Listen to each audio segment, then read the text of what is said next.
Good morning students. आज हम लोग मिलते हैं एक नया चैप्टर को लेकर। ये जो चैप्टर है ना, इस चैप्टर का नाम है ruling the country side. Ruling the country side ये क्लास 8 में आता है। क्लास 8 में जो हिस्ट्री के थर्ड चैप्टर है, ठीक है। तो ये जो चैप्टर है, इस चैप्टर को लेकर हम लोग आज डिस्कस करेंगे।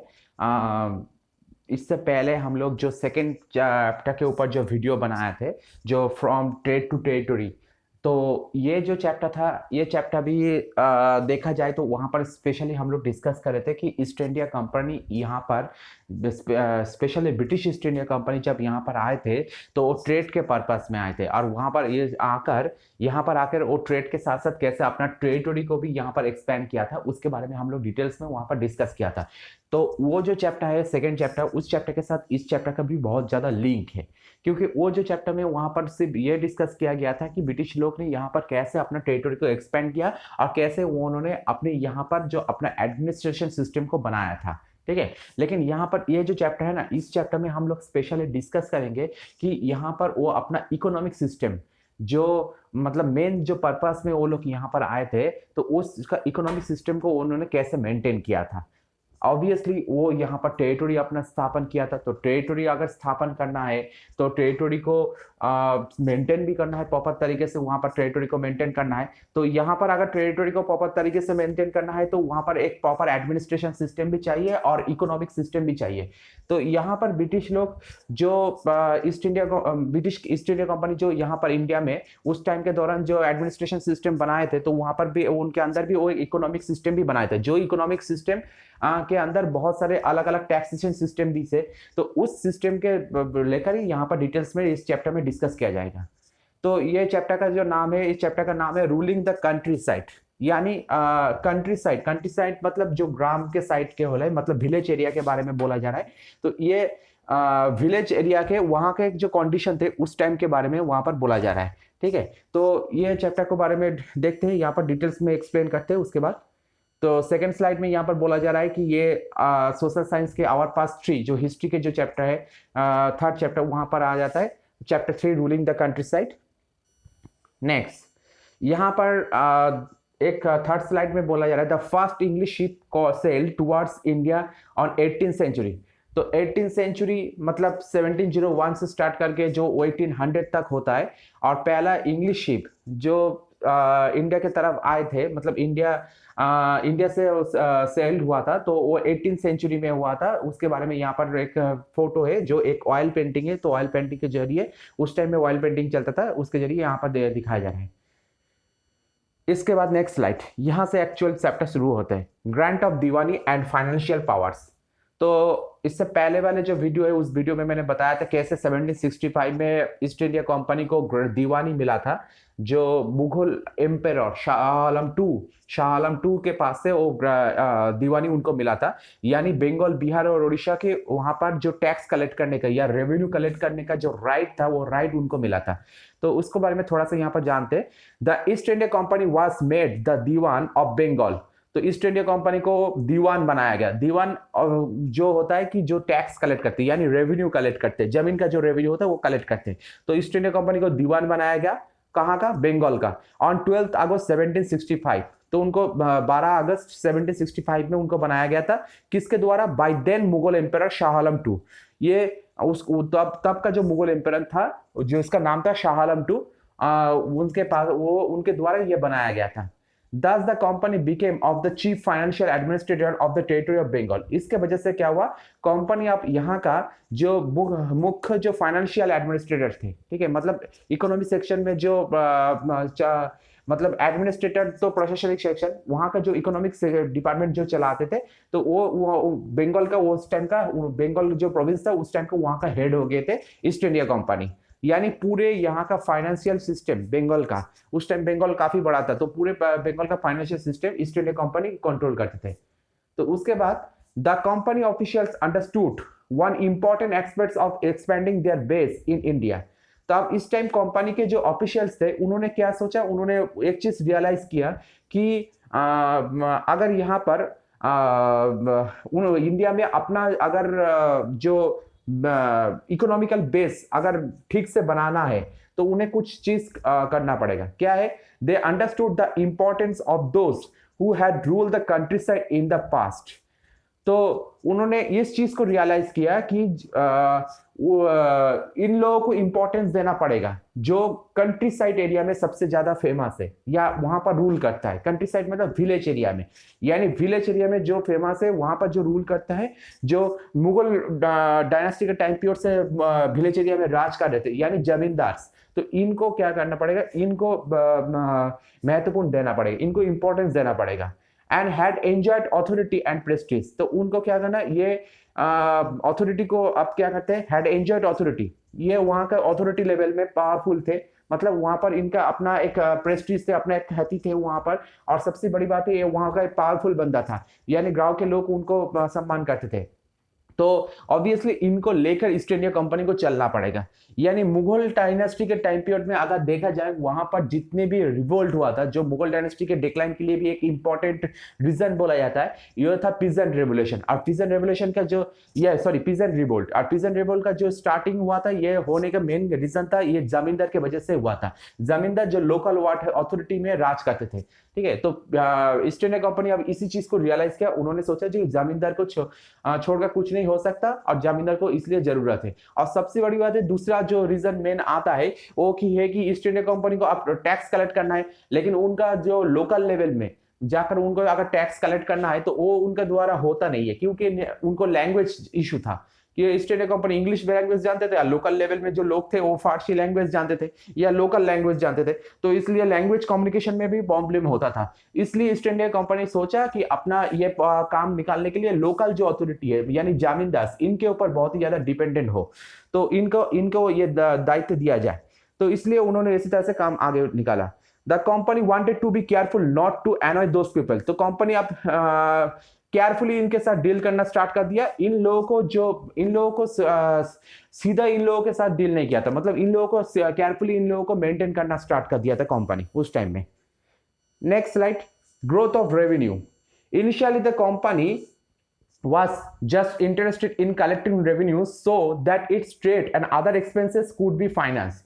तो कंपनी का मेन मोटिव क्या था, कंपनी का मेन मोटिव था सिर्फ रेवेन्यू कलेक्ट करना, यहां से जमीन से रेवेन्यू कलेक्ट करना, ताकि इस रेवेन्यू को ट्रेड और दूसरे जो खर्चा हो रहा है उसके पर्पस में यूज कर सके। मतलब वो रेवेन्यू कलेक्ट करते थे। यहाँ पर पहले कंपनी जब इंडिया में ट्रेडिंग करने के लिए आए थे तो उन्होंने क्या करते थे, इंग्लैंड से सोने मतलब गोल्ड सिल्वर ये सब लेकर आते थे, इंडिया का सामान खरीदते थे। जैसे इंडिया के यहाँ पर उन्होंने अपना टेरिटोरी एक्सपेंड किया तो उन्होंने क्या करते, यहाँ से जो रेवेन्यू कलेक्ट होता है उस रेवेन्यू से यहाँ का सामान उन्होंने खरीदना स्टार्ट कर दिया था। यानी अब यहाँ से प्रॉपर रेवेन्यू उनको चाहिए था। और दूसरी जो चीज है अदर एक्सपेंसेस, मतलब कंपनी यहाँ पर अपना बहुत सारे एडमिनिस्ट्रेटर को लेकर आए थे, उनको चला रहे थे, दूसरी जगह में जाकर बैटल भी लड़ रहे थे, क्योंकि उनको टेरिटोरी भी एक्सपेंड करना है, ये सब के लिए चाहिए था उनको बहुत सारे खर्चा हो रहा था। तो उस एक्सपेंसेस को मतलब उसको चलाने के लिए उनको बहुत सारे रेवेन्यू चाहिए था, तो रेवेन्यू से ही वो फाइनेंस वहां पर करते थे। But the company was not interested in setting up and regular system of assessment and collection। लेकिन क्या हुआ, company was not interested, company ये इस चीज में इंटरेस्ट नहीं था कि in setting up and regular system assessment and collection. तो वो एक टेम्पररी सिस्टम ही उनके ऊपर बेस करके चलते थे, वो कोई रेगुलर सिस्टम बनाना नहीं चाहते थे, ठीक है, कि एक रेगुलर सिस्टम हो जिसके बेस में हमेशा कलेक्शन होता रहे, ठीक है। कंपनी यहाँ के गवर्नमेंट अथॉरिटी में तो आ गई ईस्ट इंडिया कंपनी, लेकिन वो पहले ये सोचते थे कि यहाँ पर एक टेम्पररी सिस्टम से हमें काम चल जाएगा। पहले के जो मुगल डायनेस्टी के टाइम पीरियड से जो सिस्टम चला है उस सिस्टम से काम चल जाएगा, हमें कोई नया सिस्टम नहीं चाहिए। लेकिन बाद में जाकर देखा जाए, जब धीरे धीरे आगे बढ़ रहे थे, टाइम पीरियड जितने आगे जा रहे थे, कंपनी को बहुत सारे प्रॉब्लम फेस करना पड़ रहा था। तो इसके वजह से कंपनी अब धीरे धीरे सोचने लगे कि यहाँ पर टेम्पररी सिस्टम से होगा नहीं, अब एक परमानेंट सिस्टम चाहिए। तो ये बेसिकली ये पैसे कलेक्ट करने का सिस्टम है, मतलब रेवेन्यू कलेक्ट करने का जो सिस्टम है, गांव वाले से रेवेन्यू कलेक्ट करें तो कैसे कलेक्ट करें, मतलब कौन से सिस्टम के बेसिस में कलेक्ट करें। पहले टेम्पररी सिस्टम में चलते थे, बाद में धीरे धीरे करके उसे एक परमानेंट सिस्टम दिया गया था। The revenue was enough to double the purchase by company within 5 years। अब कंपनी उस टाइम के दौरान कंपनी जो रेवेन्यू कलेक्ट करते थे ना, ये देखा जाए कंपनी 5 साल में जितना सामान खरीदते थे, मतलब वो सामान खरीदने के जितना भी कीमत होता था उस कीमत का भी डबल था। मतलब कंपनी यहाँ से बहुत सारे रेवेन्यू कलेक्ट करते थे। अब ये बात है कि कंपनी भी तब भी कंपनी को हजम नहीं होता था, वो ज्यादा से ज्यादा पैसे रेवेन्यू चाहते थे, क्योंकि वो उनमें से ज्यादा रेवेन्यू मतलब उनका ज्यादा से ज्यादा मुनाफा। ठीक है। और ये कंपनी के जो ऑफिशियल्स लोग थे ना, ये जब अपने घर में ईस्ट इंग्लैंड में जाते थे तो वहाँ का एक छोटे राजा की तरह वो वहाँ का जीते थे। तो ये कंपनी के अब उनके पास ये लोभ आ गया था कि मतलब यहाँ पर ज्यादा से ज्यादा पैसा लूटो यहाँ पर। Growth of problems for common people. अब कॉमन पीपल को कौन कौन से प्रॉब्लम फेस करना पड़ रहा था? But the Bengal economy was facing a deep crisis. अब जैसे जैसे इंडिया को उन्होंने लूटना स्टार्ट कर दिया, इंडिया ऑब्वियसली मतलब तब बंगाल को, क्योंकि 1757 के बाद बंगाल को ही पहले उन्होंने कब्जा किया था और 1765 के बाद बंगाल का ही उनको दीवानी मिला था, तो बंगाल में ही पहले ये चीज अप्लाई हुआ था। तो जैसे जैसे कंपनी यहाँ पर लूटना स्टार्ट कर दिया, बंगाल के जो इकोनॉमिक हालत थे ना, ये और भी ज्यादा खराब होना स्टार्ट कर दिया था और बहुत सारे प्रॉब्लम फेस करना स्टार्ट कर दिया था। Artisans were being forced to sell their goods to the company. जो कारीगर थे तो कारीगर को फोर्स किया जाता था कि अपने जो सामान है उस कंपनी को बेचो एट लो प्राइसेस, मतलब कम दामों में बेचो। And hence most of them were deserting their village. और गांव में इसके वजह से उन गांव में एक जो लोगों के बीच में एक हताशा आ गए थे उसके वजह से, ठीक है। ऑब्वियसली बात है कि यहाँ पर कंपनी फोर्स करे, क्योंकि कंपनी गवर्नमेंट अथॉरिटी में है, तो कंपनी के गवर्नमेंट के द्वारा फोर्स करे आम जनता के ऊपर या कारीगर के ऊपर कि तुम अपना सामान को मुझे कम दाम में बेचो, तो उनके ऊपर एक फोर्सफुली कंडीशन क्रिएट किया जा रहा है। अब वो अपने कम दाम में सामान बेचने के लिए मजबूर है। अब बात है कि उसका जो वो तो ज्यादा से ज्यादा दाम में बेचते थे, तो उसको क्या होता था, तो ज्यादा दाम को लेकर वो अपना घर चला सकते थे, लेकिन अब कम दाम में बेचने के लिए उनके पास पैसा ज्यादा नहीं है, तो दूसरे अब वो अपना घर कैसे चलाए या दूसरा दोबारा वो कारीगरी काम करने के लिए वो इंटरेस्ट कैसे हो, मतलब वहां पर तो कोई इन्वेस्ट करना पड़ेगा, तो इन्वेस्ट कैसे करे। तो इसके वजह से भी उनके बीच में एक हताशा आ गया, तो ऐसे ऐसे के गाँव गाँव में हताशा उस टाइम में फैल गया था। तो अब बात है कि peasants were not able to pay the dues। अब उस टाइम में जो पीजेंट्स है, पीजेंट मतलब जो खेती बाड़ी करने वाले जो लोग थे, मतलब जो कृषि फैमिली से बिलोंग करते थे, ये क्या करते थे, ये उस टाइम में जो उनके ऊपर जो रेवेन्यू देना पड़ेगा उनको, यानी जो टैक्स देना पड़ेगा, वो टैक्स वो पे नहीं कर पा रहे थे, तो बहुत ही ज्यादा उनके पास ड्यू जमा हो रहा था। तो और अभी ये इसी तरह से होते होते कभी वो देखा जाता है वो ड्यू भी नहीं पे कर पा रहे थे। तो प्रोडक्शन बाय आर्टिसंस डिक्लाइन, तो आर्टिसंस के द्वारा जो प्रोडक्शन होता था, ये प्रोडक्शन भी धीरे धीरे करके डिक्लाइन होना लगे। And farm production also decline. और फार्म्स मतलब जो जमीन में जो प्रोडक्शन, मतलब एक तो कारीगर लोग जो प्रोडक्शन करते थे, ये प्रोडक्शन भी डिक्लाइन हो रहे हैं, ऊपर से जमीन में जो प्रोडक्शन हो रहा था वो प्रोडक्शन भी डिक्लाइन होना स्टार्ट कर दिया। इन 1770 ए टेरेबल फेमाइन हिट बंगाल। तो इसके वजह से क्या हुआ, 1770 में, ठीक है, तो इस टाइम में बंगाल में एक बड़ा सा फेमाइन हुआ था, एक बड़ा सा फेमाइन, फेमाइन मतलब सूखा, एक मतलब ऐसे डेंजरस टाइप का एक सूखा हुआ था। It killed 10 million people. तो इसमें 10 लाख लोग मारे गए थे, मतलब उस दौरान के हिसाब से देखा जाए 10 लाख लोग उस टाइम में बहुत ही ज्यादा थे, तो उस टाइम में बहुत ही ज्यादा लोग मारे गए थे। ये पूरा सिचुएशन ईस्ट इंडिया कंपनी के द्वारा ही क्रिएट किया गया था उस टाइम के अकॉर्डिंग। देखो यहाँ पर एक फोटो दिया गया है नेक्स्ट स्लाइड में, Robert Clive accepting the diwani of Bengal, मतलब बंगाल का जो दीवानी है वो एक्सेप्ट कर रहे हैं। यानी बीच में जो बंदा बैठे हैं ये मुगल एम्पायर शाह आलम टू है, उसके पास से रॉबर्ट क्लाइव जो खड़े हैं वो बंगाल का दीवानी एक्सेप्ट करे, दीवानी एक्सेप्ट करे। तो इसके वजह से उनका पूरे जिंदगी के लिए उनका बंगाल, बिहार, उड़ीसा उस टाइम के इन तीनों जगह का उनका जो राज करने का, मतलब स्पेशली बोला जाए तो टैक्स कलेक्ट करने का उनका परमिशन यहाँ पर मिल गया, ठीक है, रेवेन्यू कलेक्शन। और उस टाइम में शाह आलम टू जो मुगल एम्पायर, इनको भी बहुत सारे लोग गाली देते कि वो क्यों दिया था, लेकिन उनके पास भी कुछ उपाय भी नहीं थे, क्योंकि वो मुगल एम्पायर तब भी कोलैप्स हो रहा था धीरे धीरे धीरे करके, ठीक है। तो शाह आलम टू के पास इतना पावर नहीं थे कि वो वो ईस्ट इंडिया कंपनी को रोक लगा सके, तो इसके लिए वो मजबूर थे उस टाइम में। Next Robert Clive. अब रॉबर्ट क्लाइव के बारे में थोड़ा सा जानते हैं, क्योंकि रॉबर्ट क्लाइव 1757 से स्टार्ट करके 1765 तक उनका एक इंपॉर्टेंट रोल था, ठीक है। बंगाल का 2 टाइम वो बंगाल के गवर्नर रह चुके, और पैटेल और पलाशी में उनका इंपॉर्टेंट रोल रहा। और सुपर से देखा जाए कि इंडिया में, साउदर्न इंडिया में वो कर्नाटक में जो वार हुआ था,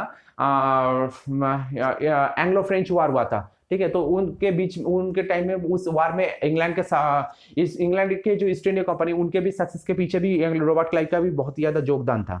तो Robert Clive, first baron Clive, also known as Clive of India.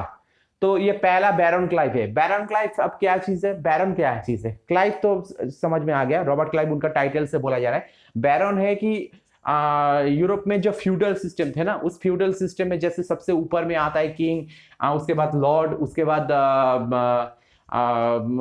आता है कि नाइट, उसके बाद पीजेंट्स, उसके बाद सर्व, ऐसे करके वो बहुत छोटे छोटे स्तर रहता है, मतलब समाज में छोटे छोटे स्टेज है। तो उसमें से जो लॉर्ड वाला सिस्टम है ना, उसमें सबसे जो नीचे वाला पोस्ट होता है वो बैरन होता है, ठीक है।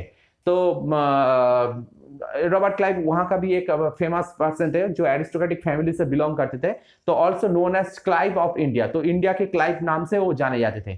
Commander in chief of British India, तो ब्रिटिश इंडिया का भी वो कमांडर इन चीफ थे उस टाइम में, was a British officer and a soldier of Fortune who established the military and political supremacy of the East India Company in India।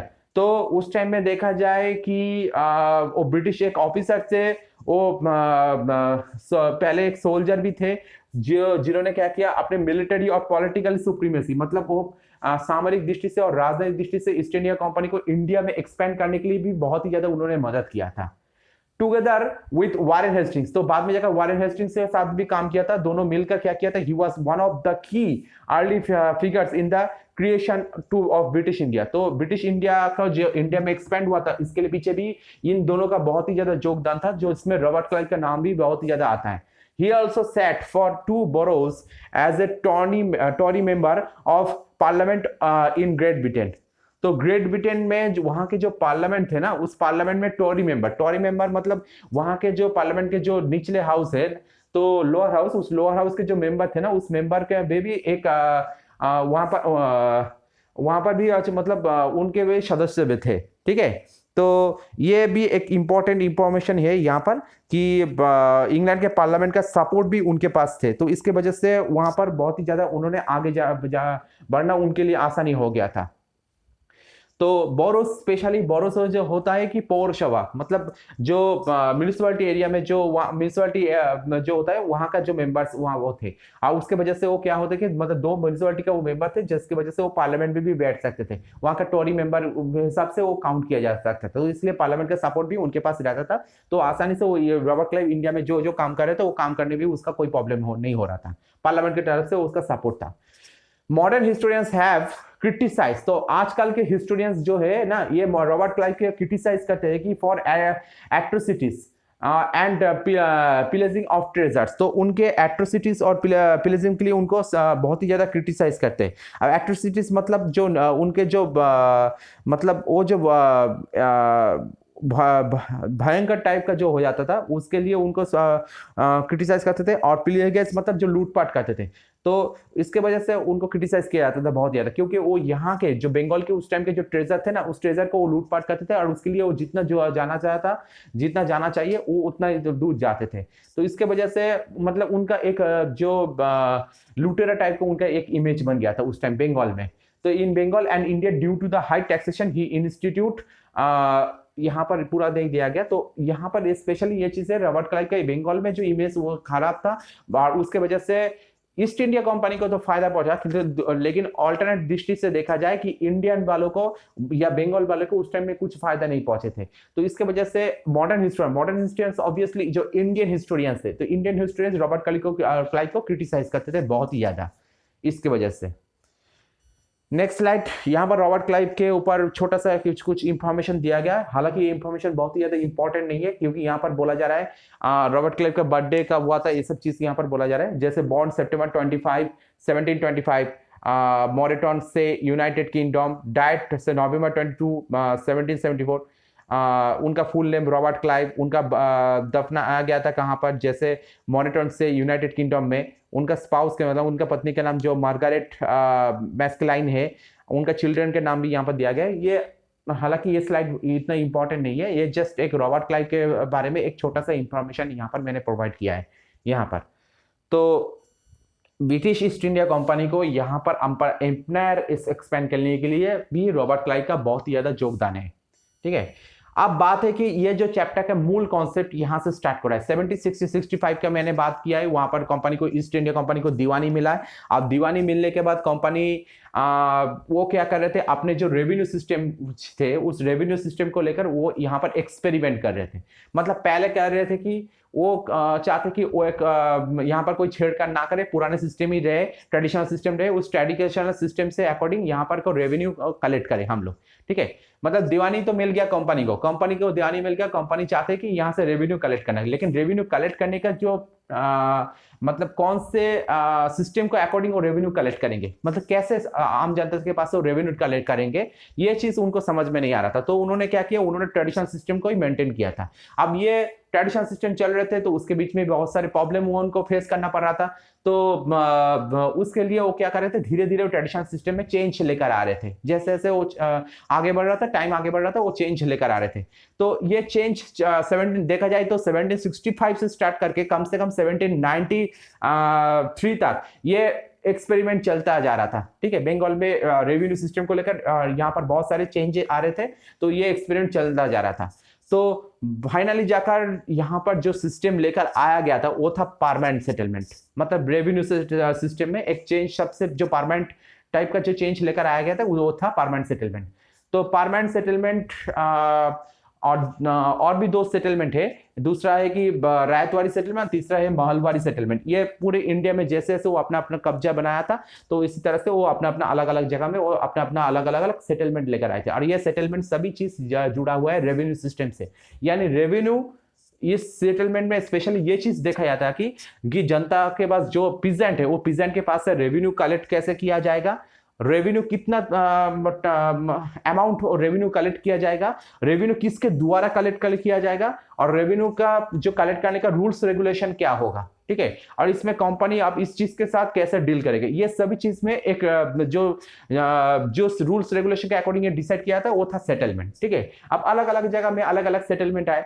तो बंगाल में जैसे परमानेंट सेटलमेंट आया, उस टाइम में डेक्कन प्लेटो एरिया, स्पेशली देखा जाए मद्रास जो प्रेसिडेंसी था, वहां पर आ गए थे परमानेंट वहां पर आ गए थे रायतवाड़ी सेटलमेंट, मद्रास प्रेसिडेंसी और बॉम्बे प्रेसिडेंसी। और नॉर्थर्न इंडिया में जैसे ही कंपनी कैप्चर किया तो वहां पर लेकर आ गए थे वो महलवाड़ी सेटलमेंट, ठीक है। तो अब इसके बारे में हम लोग डिस्कस करते हैं। पहले परमानेंट सेटलमेंट जो 1793 में आए थे। तो 1765 से कंपनी रेवेन्यू कलेक्ट करने का जो सिस्टम था, उसमें जितने भी कंपनी एक्सपेरिमेंट कर रहे थे, ठीक है, बार बार चेंज हो रहा था।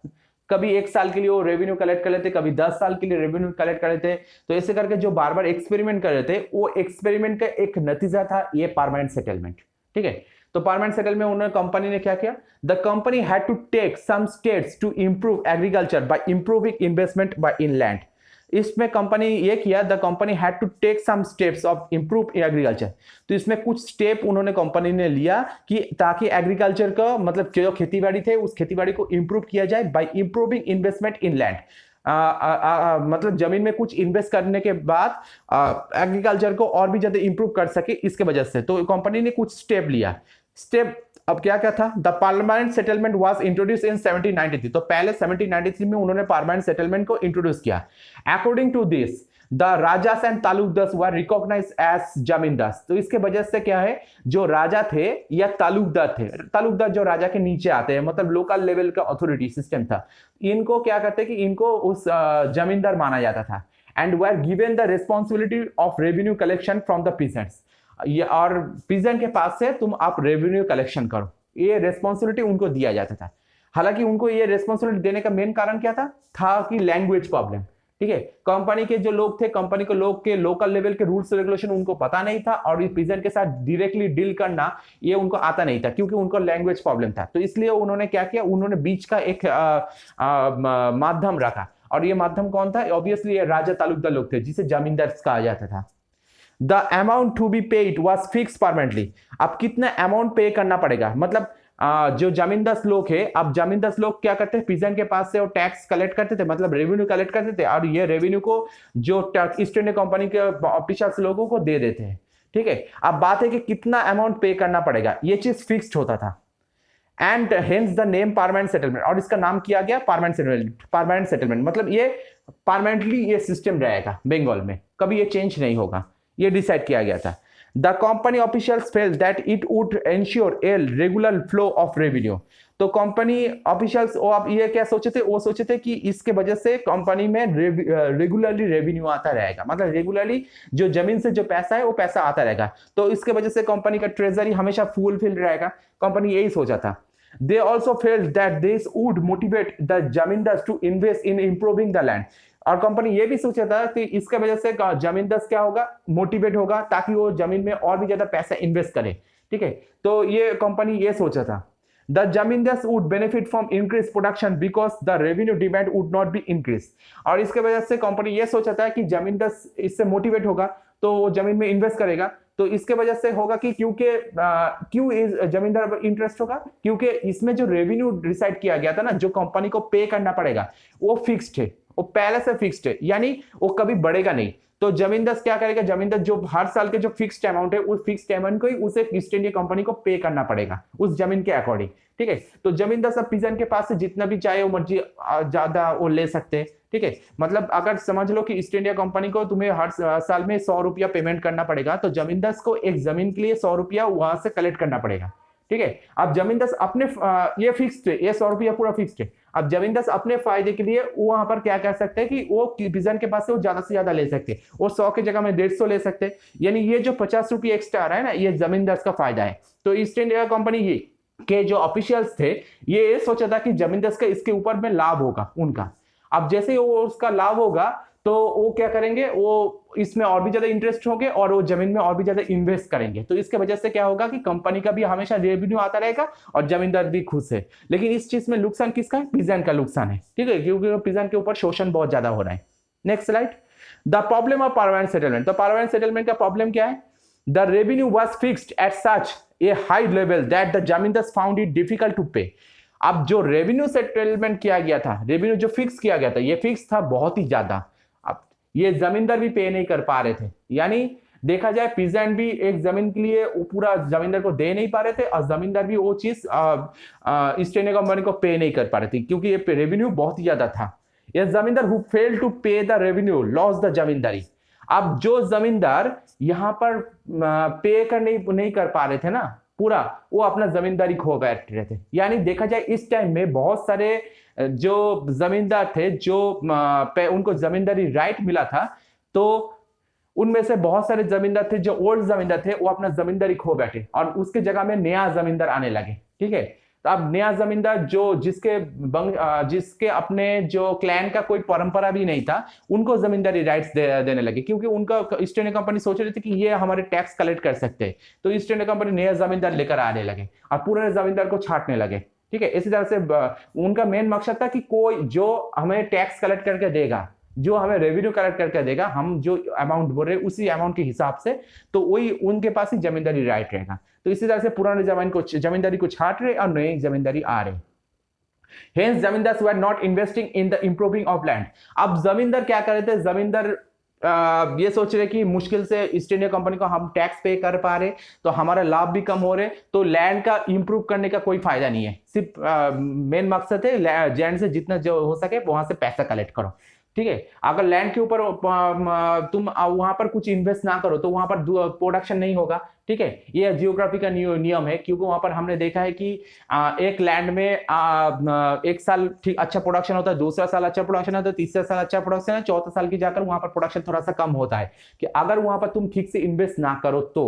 ठीक है, यानी वहां पर तुम अपना इन्वेस्ट कैसे इन्वेस्ट अपना वहां पर तुम्हें खाद देना पड़ेगा, वहां पर तुम अपना वहां पर अपना पानी देना पड़ेगा, ठीक से इरिगेशन सिस्टम वहां पर यूज करना पड़ेगा। ऐसे जैसे बहुत सारे सिस्टम है। तो जमींदार सिर्फ चाहते थे कि पैसा वहां से आए लेकिन वहां पर कोई इन्वेस्ट नहीं करना चाहते। यह इसके वजह से क्या हुआ, जमीन का भी जो प्रोडक्शन है ना, ये प्रोडक्शन लेवल धीरे धीरे नीचे आ रहे थे। यानी पार्लियामेंट सेटल का साइड इफेक्ट यहाँ पर दिखा जा रहा था जमीन के ऊपर भी।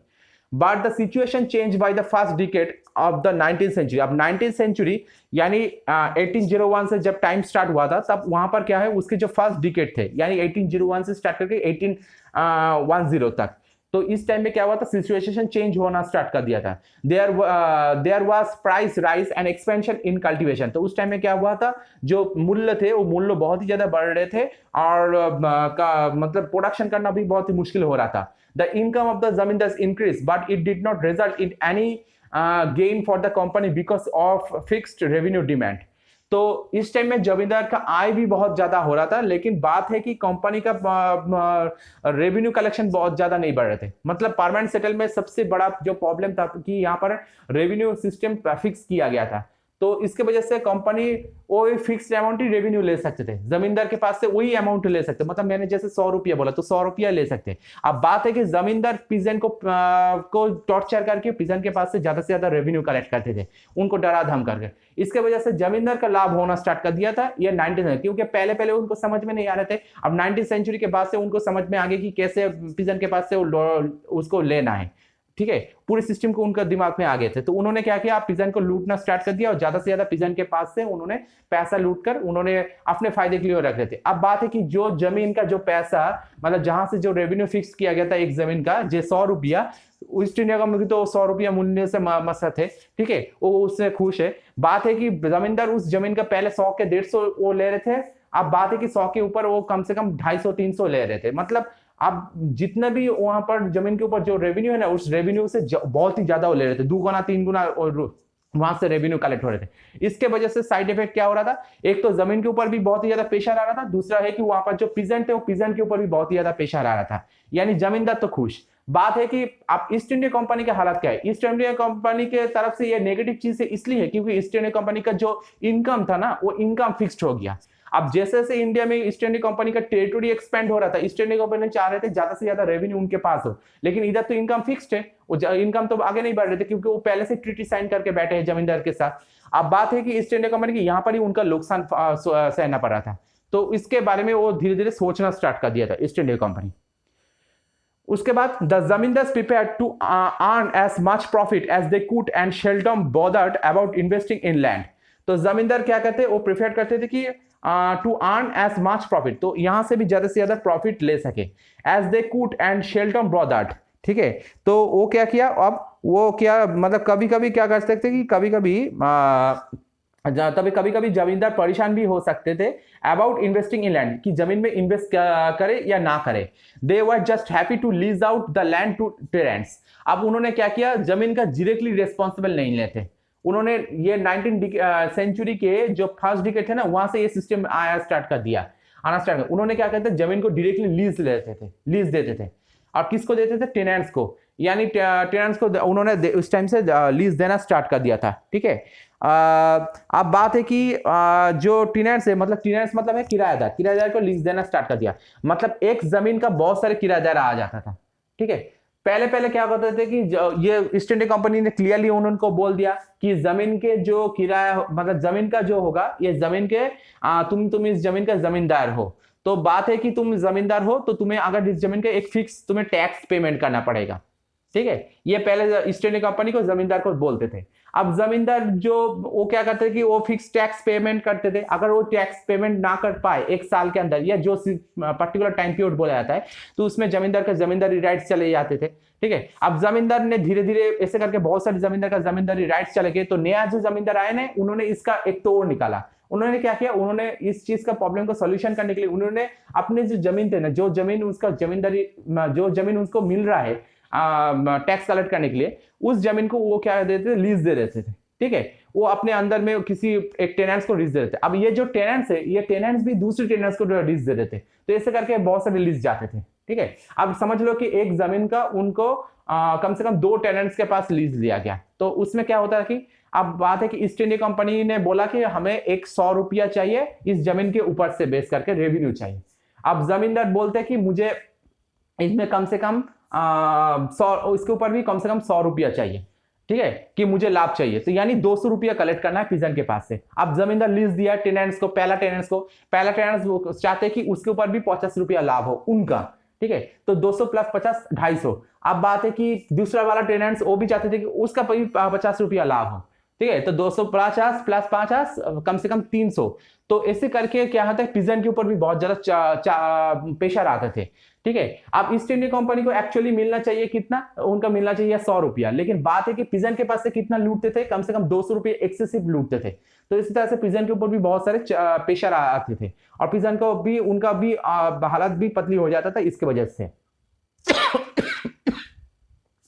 Sorry, the system was extremely oppressive for the cultivators. तो इसके वजह से ये जो सिस्टम था ना, ये बहुत ही ज्यादा दर्दनाक था, ये बहुत ही ज्यादा इसमें शोषण होते थे, जो कल्टीवेटर होते थे मतलब जो पीसेंट होते थे, ये इसको बहुत ही ज्यादा शोषण किया जाता था। He had to pay high rent to the zamindar but there was no security of his right of the on the land. तो इसको वजह से क्या होता है कि उनको बहुत ही ज्यादा टैक्स या रेवेन्यू पेमेंट करना पड़ता था जमींदार को, लेकिन उनके जमीन के ऊपर उनका कोई राइट नहीं था। मतलब ये परमानेंट सेटल में सबसे बड़ा कमजोरी जो चीज है कि जमीन के लिए एक पीजेंट अपना सब कुछ वो दे रहा है, मतलब जितने भी पैसा वो जमीन से प्रोडक्शन हो रहा है सब कुछ वो दे रहा है, लेकिन बात है कि जमीन के ऊपर कोई भी राइट नहीं है। मतलब जमीन जब चाहते हैं उसको जमीन से निकाल कर फेंक दे सकते हैं, दूसरे पीजेंट को वहां पर लेकर आ सकते हैं। जमीन के ऊपर एक्चुअली राइट किसका होगा? जमींदार का होगा। तो इसलिए परमानेंट सेटलमेंट का जो दूसरा नाम भी बोला जाता है जमींदारी सेटलमेंट, ये भी बोला जाता है। But cultivator often had to take loan from the money lenders. अब इसमें क्या होता है कि कल्टीवेटर कभी कभी वो पैसा चुका नहीं सकते, क्योंकि हमेशा हर साल एक तो बहुत ही ज्यादा पैसे के दबाव उसके ऊपर आते थे, ऊपर से हर साल की प्रोडक्शन सेम हो वो भी नहीं हो सकता। ठीक है, कभी कभी जो सूखा के वजह से भी प्रोडक्शन थोड़ा सा ऊंच नीच होता है, तो इसके वजह से क्या होता है वो पैसा चुका नहीं पाते, तो उस टाइम में वो क्या करते हैं मनी लेंडर के पास से वो पैसा लोन लेते हैं, और उसके वजह से वो जो लोन लेते हैं उससे वो क्या करते हैं रेंट चुकाते हैं। ठीक है, failure of payment of the rental meant eviction for the cultivators from the land. तो इसके वजह से क्या होता है कि अब ये जो रेंटल मतलब जो रेंट उसको चुकाना पड़ता है उसका अगर फेलियर हो, अगर वो चुकाने में फेलियर हो, तो उसमें क्या उसका मतलब क्या है कि कल्टीवेटेड फ्रॉम द लैंड, मतलब उसको अपने जो जमीन है ना उस जमीन से उनको निकाला जा सकता है। ठीक है, वहां से उनको निष्कासन किया जाता है। अब बात है कि ये एक पीजेंट अपने वो उन्होंने मनी लेंडर के पास से पहले लोन लिया। ठीक है, एक तो जमीन के ऊपर उनका राइट नहीं है, अगर वो जमीन में वो पैसे चुकाने में अनसक्सेसफुल हो तो क्या करते हैं जमींदार उसको वहां से निकाल सकते। और दूसरी बात है कि मनी लेंडर के पास से वो पैसा लिया है कि वो जमींदार के पैसे चुका दे।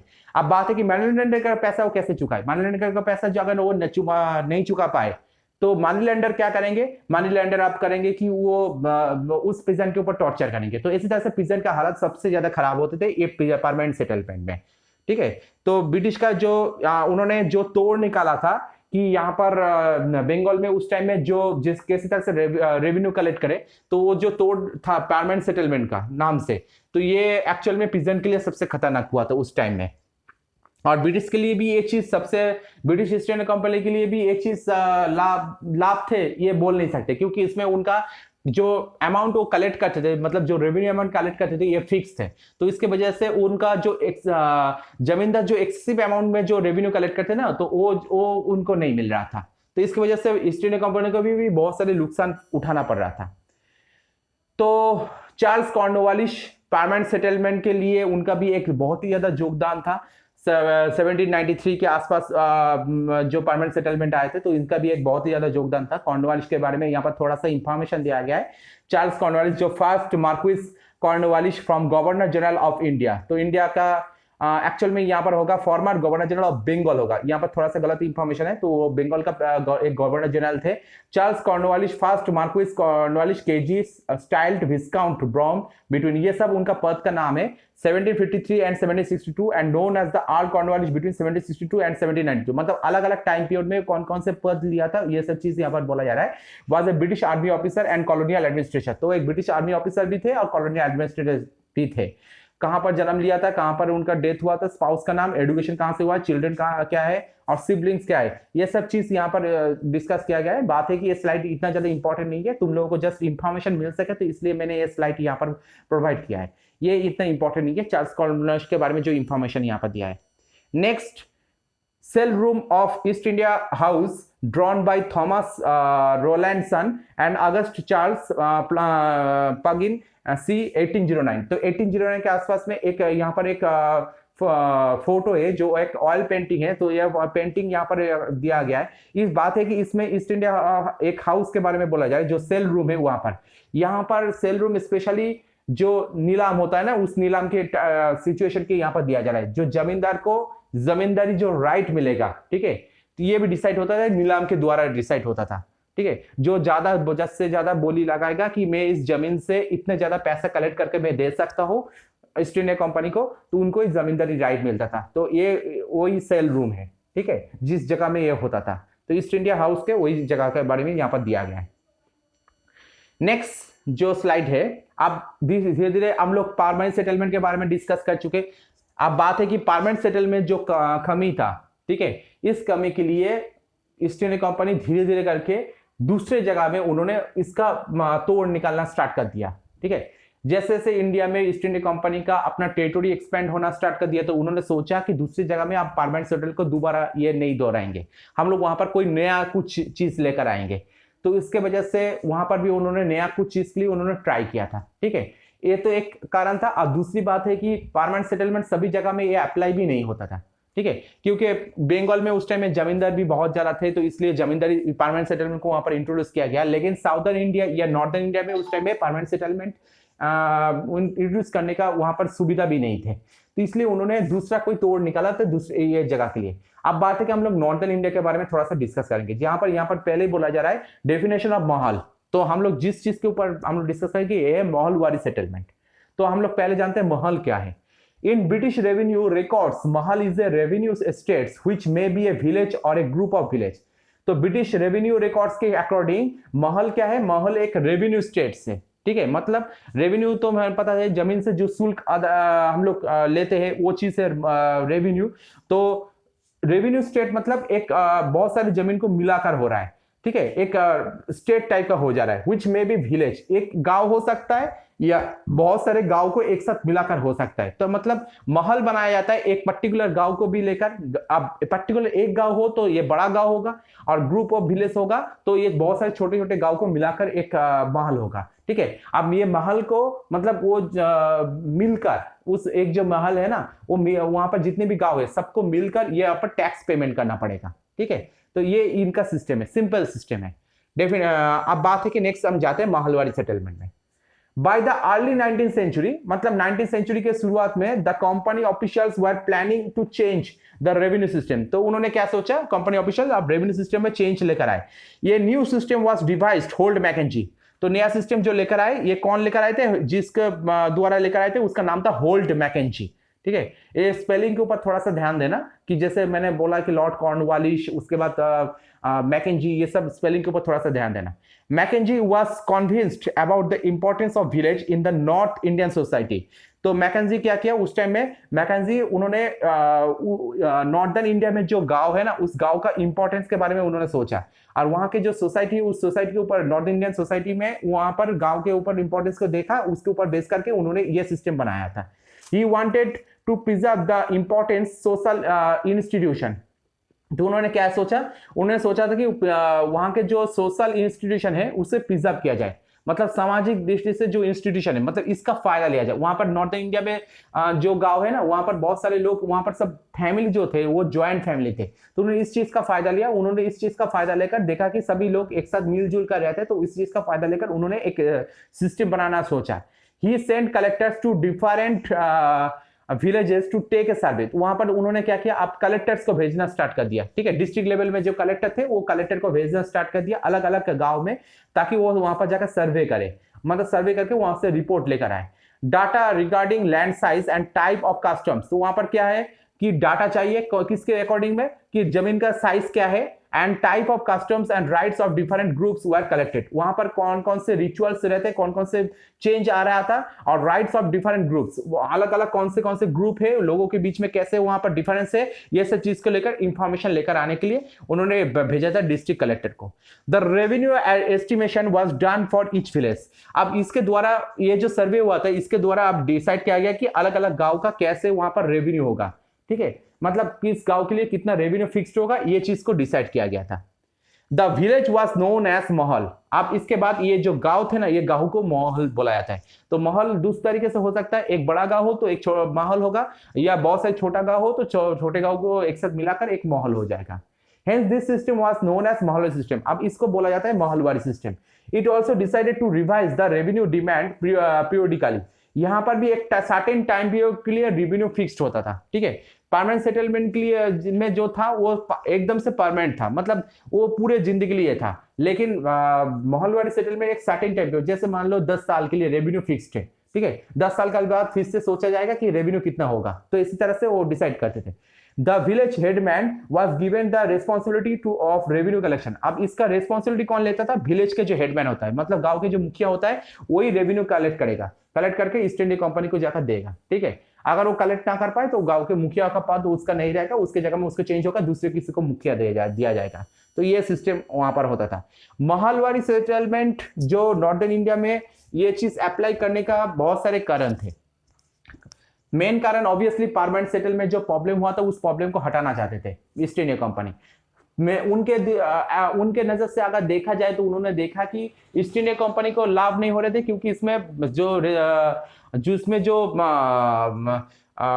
टैक्स यानी जो दिया गया था या रेवेन्यू सेट कर दिया था, ये रेवेन्यू फिक्स्ड है। ठीक है, तो इसके वजह से जमींदार जो एक्सेसिव जो रेवेन्यू कलेक्ट होता था वो जमींदार वो ले जाते थे, ईस्ट इंडिया कंपनी को नहीं मिल रहा था। तो इसके वजह से कि इन्होंने क्या किया, इन्होंने फिक्स नहीं किया, इन्होंने फिक्स किया था एक सर्टेन टाइम पीरियड के लिए, मतलब 10 साल के लिए, 15 साल के लिए फिक्स किया था। बाद में अगर लाभ हो तो उसने क्या करते थे, उन्होंने 10-15 साल के बाद वो चेंज कर देते थे। ठीक है, और भी ज्यादा और बढ़ा देते थे। तो इसके वजह से ईस्ट इंडिया कंपनी के पास एक चेंज ले आने का एक सिस्टम यहाँ पर था। तो उन्होंने क्या किया, उन्होंने इसलिए परमानेंट सेटलमेंट यहाँ पर नहीं लेकर नहीं आया। दूसरी बात, परमानेंट सेटलमेंट ये सेटल किसके साथ किया जाता था? जमींदार के साथ। लेकिन नॉर्दर्न इंडिया में इतना जमींदारी सिस्टम नहीं थे वहां पर। ठीक है, तो वहां पर स्पेशली देखा जाता है कि बहुत सारे फैमिली एक साथ मिलजुल कर रहते थे, वहां पर माहौल वाला सिस्टम था, तो इसलिए माहौलवाड़ी सेटलमेंट का सिस्टम वहां पर लेकर आए गए थे। यानी वहां का जियोग्राफिकल कंडीशन को मुद्दे रखते हुए तो ये सिस्टम लेकर आए गए थे। ठीक है, जियोग्राफिकल कंडीशन, सोशल सिस्टम, ये सब ध्यान में रखते हुए। अब बात है कि तीसरा सेटलमेंट, ये स्पेशली इसको मनरो सिस्टम भी कहा जा सकता है या रायतवाड़ी सेटलमेंट भी कहा जाता है। ये लेकर आया गया था साउदर्न इंडिया में, स्पेशली मद्रास और बॉम्बे प्रेसिडेंसी जो एरिया है वहां पर लेकर आए गए थे। The system was also known as the ryotwari system. इसे रायतवाड़ी सेटलमेंट भी कहा जाता है। रायतवाड़ी सिस्टम क्यों कहा जाता है? रायत मतलब पीजेंट। ठीक है, तो पीजेंट के साथ डायरेक्टली ये सेटलमेंट किया गया था, इसलिए रायतवाड़ी सेटलमेंट या रायतवाड़ी सिस्टम भी कहा जाता है। और कौन किया था? मनरो ने किया था, मनरो के साहब यानी थॉमस मनरो ने किया था, तो इसलिए इसे मनरो सिस्टम भी कहा जाता है। It was first tried on A small scale bye captain Alexander read. तो पहले इसे कोशिश किया गया था छोटे मात्रा में, जिसने किया था उसका नाम था captain Alexander read. He tried it in some of those areas which were taken over after the defeat of Tipu Sultan. तो उन्होंने छोटे एरिया में ये पहले ट्राई किया था जब टीपू सुल्तान को हराया गया था मैसूर के वहां पर, तो वहां पर छोटे मात्रा में एरिया में इसको ट्राई किया था। This system was subsequently developed by Thomas Munro. बाद में इसके जाकर और भी ज्यादा डेवलप किया गया था थॉमस मनरो के द्वारा। The system was gradually implemented all over south India. तो ये पूरे साउथ इंडियन इंडिया में ये चीज को अप्लाई किया गया था बाद में। There were no traditional zamindars, क्योंकि यहां पर क्या था, यहां पर पहले परमानेंट सेटलमेंट में बहुत सारे वीकनेस आए थे, तो इसलिए यहां पर भी चेंज लेकर आना था। और दूसरी बात है कि यहां पर कोई ट्रेडिशनल जमींदार सिस्टम नहीं थे कि जिसके हाथ में रिस्पॉन्सिबिलिटी दिया जाए। तो साउथ में कोई ट्रेडिशनल जमींदार ना होने के कारण उन्होंने डायरेक्टली सोचा कि आप यहां में डायरेक्टली हम लोग पीजेंट या रायत के साथ ही हम लोग सेटलमेंट करेंगे। Hence the settlement had to be directly made by the cultivators या रायत। तो साउथ इंडिया में जो कल्टिवेटर्स थे उनको रायत बोला जाता था, इसलिए उन्होंने सोचा डायरेक्टली हम लोग रायत के साथ सेटलमेंट करेंगे। तो इसी तरह से वो रायत के साथ डायरेक्टली सेटलमेंट करने के बारे में सोचा। The ryots had been tilling the land for generation. तो रायत के पास क्या था, उनके पास वो जमीन में खेती बाड़ी करते थे एक जनरेशन से दूसरे generation. The fields were carefully surveyed to make revenue assessment. तो उसमें क्या होता है कि वो जमीन को ठीक से वो मेंटेनेंस करते थे, तो वो वहां से ठीक से रेवेन्यू मिल सकता था। ये ईस्ट इंडिया कंपनी सोच रहे थे कि रायत अपने जमीन को ठीक से मेंटेनेंस करते थे, तो इसलिए वहां से ठीक से रेवेन्यू मिल सकता था। ठीक है, परमानेंट सेटलमेंट और रायत सेटलमेंट के बीच में फर्क क्या था यहाँ पर जमीन से रिलेटेड, कि परमानेंट सेटलमेंट वहां पर जमीन के मालिक थे जमींदार, पीजेंट नहीं। तो पीजेंट अगर वहां पर टैक्स यानी रेवेन्यू कलेक्ट करने में असफल है तो जमींदार क्या करते, पीजेंट को हटा देते थे, नया पीजेंट को लेकर आते थे। यानी यहाँ पर पहले वाला जो पीजेंट थे जो जमीन के बारे में अच्छी तरह से जानते थे, उसको हटाकर दूसरे पीजेंट को लेकर आते थे। अब बात है दूसरे पीजेंट उस जमीन को अच्छी तरह से पहचानते नहीं है, यानी जमीन के बारे में यहाँ पर नहीं सोचा जा रहा था। ठीक है, तो जमीन के प्रोडक्शन धीरे धीरे कम हो रहे थे। ऊपर से जमींदार कभी भी जमीन में अपना इन्वेस्ट नहीं कर रहे थे, वो अपना खुद के इन्वेस्ट देखते थे, अपना खुद का फायदा देखते थे, इसलिए जमीन के ऊपर वो इन्वेस्ट नहीं करते थे। लेकिन बात है कि रायतवाड़ी सेटलमेंट में जो जमीन थे, ये जमीन थे डायरेक्टली रायत के पास। अब रायत वो अपने जमीन को लेकर बहुत ही सेंसिटिव थे, तो वो अपने जमीन के ऊपर इन्वेस्ट करते थे। तो ये चीज ब्रिटिश ईस्ट इंडिया कंपनी के लोगों भी देखा है उन्होंने, इसलिए उन्होंने रायत वाली सेटलमेंट में उन्होंने जमींदार के पास सेटलमेंट ना करके उन्होंने रायत के साथ सेटलमेंट करने के बारे में इसलिए सोचा था। ठीक है, नेक्स्ट थॉमस मनरो जो गवर्नर ऑफ मद्रास, उस टाइम में मद्रास के गवर्नर थे 1819 से 1826 तक। तो फर्स्ट बैरोनेट केसीबी जिसका टाइम पीरियड दिया है 27 मई 1716 टू 6 जुलाई 1827, ये इतना इंपॉर्टेंट नहीं है। वाज अ स्कॉटिश सोल्जर, एक स्कॉटिश सोल्जर है एंड कॉलोनियल एडमिनिस्ट्रेटर, मतलब औपनिवेशिक को प्रशासनिक स्तर वो संभालते थे। He was an east India company army officer and statesman, तो ईस्ट इंडिया कंपनी के एक आर्मी ऑफिसर भी थे और यहाँ पर प्रशासन चलाते थे। और he served with his regiment during the hard fought war against Hyder Ali, तो उन्होंने अपने रेजिमेंट के साथ उन्होंने क्या किया, उन्होंने युद्ध भी किया था हैदर अली के साथ जो मैसूर के फेमस रूलर भी थे उस टाइम के पीरियड में। और सर्विंग अंडर, मतलब 1780 से 1783 तक टाइम पीरियड दिया जा रहा है, यानी सेकेंड एंग्लो मैसूर जो वार हुआ था उस दौरान हैदर अली के साथ इन्होंने बैटल भी किया था। Serving under his order and distant relations major sir Hector Munro, उसके बाद उनके पास उनको रिलेशन उन भी थे उनके साथ जो मेजर सर हेक्टर मुनरो थे। हेक्टर मुनरो बाद में जाकर बहुत ही ज्यादा फेमस हुआ था, तो उनके साथ इनका भी एक रिलेशन था थॉमस मनरो का।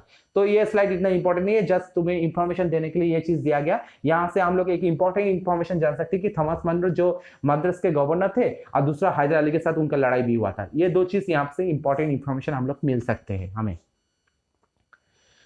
नेक्स्ट है कि problems of excessive revenue demand, तो इसमें क्या क्या प्रॉब्लम्स आए थे। The revenue officials wanted to increase the income from land, तो अब रेवेन्यू जो ऑफिशियल्स थे, मतलब जो ईस्ट इंडिया कंपनी के जो ऑफिशियल्स थे वो क्या चाहते थे कि यहाँ से ज्यादा से ज्यादा रेवेन्यू लैंड से रेवेन्यू कलेक्ट किया जाए, ठीक है, माने इनकम ज्यादा से ज्यादा हो। Hence they fix very high revenue demand, तो इसलिए उन्होंने क्या किया, उन्होंने लैंड के ऊपर बहुत ही ज्यादा मतलब रेवेन्यू वहां पर फिक्स किया था। Peasant were not able to pay the revenue, तो पीजेंट वो रेवेन्यू पेमेंट करने में असफल थे। तो the ryots fled the countryside and village become deserted in many regions, इसके वजह से क्या हुआ, ryots fled the countryside, तो ग्रामीण साइड में वो क्या हुआ, वो धीरे धीरे वहां से भाग जाना स्टार्ट कर दिया, मतलब जमीन को छोड़कर वो अपने जमीन को छोड़कर वो भाग जाना स्टार्ट कर दिया था। और villages become deserted in many regions, अब विलेज धीरे धीरे वो क्या कर रहे थे, विलेज भी धीरे धीरे करके मतलब वो यहाँ पर मतलब विलेजर्स जो लोग थे ना वो धीरे धीरे हताश हो रहे थे अपने जो एरिया में। मतलब यहाँ पर भी एक्चुअल जो प्रॉब्लम हो रहा था कि ईस्ट इंडिया कंपनी इतना ज्यादा वो रेवेन्यू कलेक्ट कर रहे थे, मतलब इतना ज्यादा गांव वालों को मतलब खेती करने वाले को इतना ज्यादा शोषण कर रहे थे कि इसकी वजह से खेती करने वाले भी अपनी जमीन छोड़कर भी भाग रहे थे और गाँव वाले भी वहां पर हताश हो रहे थे। तो ये सिस्टम वहां पर आना स्टार्ट कर दिया था। और स्पेशली यहाँ पर भी मनी लेंडर्स का भी आए थे, क्योंकि जो पीजेंट्स थे वो पीजेंट्स क्या कर रहे थे, अपने जो टैक्स कलेक्ट करने के लिए, मतलब वो जो रेवेन्यू अगर ब्रिटिश ईस्ट इंडिया कंपनी को देना है तो उनका वो क्या कर रहे थे, वो मनी लेंडर्स से रेवेन्यू कलेक्ट करके दे रहे थे। तो इसके वजह से क्या है कि उनके पास से जो पैसा ले रहे थे वो पैसा भी चुका नहीं पा रहे थे, मनी लेंडर्स उनका जमीन उनके पास से छीन लेते थे। तो इसी करके बहुत सारे प्रॉब्लम यहाँ पर आना स्टार्ट कर दिया था। तो इसके वजह से भी एक चीज आए थे कि जैसे मनी लेंडर भी अपने पैसे लेने के लिए वो पीजेंट के ऊपर यानी रायत के ऊपर बहुत ही ज्यादा वहां उनके ऊपर अत्याचार करते थे, ठीक है। तो एक तरीके से देखा जाए, एक तो सरकार को पैसा चुकाना है, मतलब रेवेन्यू चुकाना है, दूसरी बात है मनी लेंडर के पास से जो पैसा तुमने वहां से उनके पास से उधार लिया है तो वो भी चुकाना है। तो इसके वजह से दोनों तरीके से फंसे रहते थे पीजेंट्स, तो वो अपने गांव छोड़कर भी भाग जाते थे या कभी कभी रिवॉल्ट भी कर सकते थे, ठीक है। तो रिवॉल्ट भी होता था। ऐसे एक एग्जांपल है 1875 में जो डेक्कन जो रिवॉल्ट हुआ था, ठीक है। तो ये रिवोल्ट भी जो डेक्कन राइट भी कहा जाता है, तो ये रिवोल्ट भी बहुत ही ज्यादा हुआ था, बहुत ही उस टाइम में फेमस हुआ था। तो इसी तरह से ईस्ट इंडिया कंपनी के जो वहां पर जो रूलिंग सिस्टम था, वहां पर जो इकोनॉमिक सिस्टम था या रेवेन्यू कलेक्ट करने का जो सिस्टम था, उसका भी साइड इफेक्ट ऐसे बहुत सारे देखा गया था उस टाइम में। तो ये वीडियो भी यहीं तक मैं खत्म कर रहा हूँ क्योंकि ये वीडियो भी बहुत लंबा है। नेक्स्ट जो वीडियो आएगा उस वीडियो में हम लोग यहाँ पर यूरोप में से जो क्रॉप्स यहाँ पर जो यूरोप से जो डिमांड हुआ था उस टाइम में, यूरोप के हालात के अकॉर्डिंग कि इंडिया में कौन कौन से क्रॉप्स प्रोडक्शन किया जा सकता है, तो उसी अकॉर्डिंग हम लोग डिटेल्स में डिस्कस करेंगे। मतलब ये जो चैप्टर होगा, ये चैप्टर पूरी तरह से ये इकोनॉमी से रिलेट होगा, ठीक है। तो हम लोग नेक्स्ट वीडियो में इसको लेकर डिस्कस करेंगे। तब तक के लिए बाय बाय।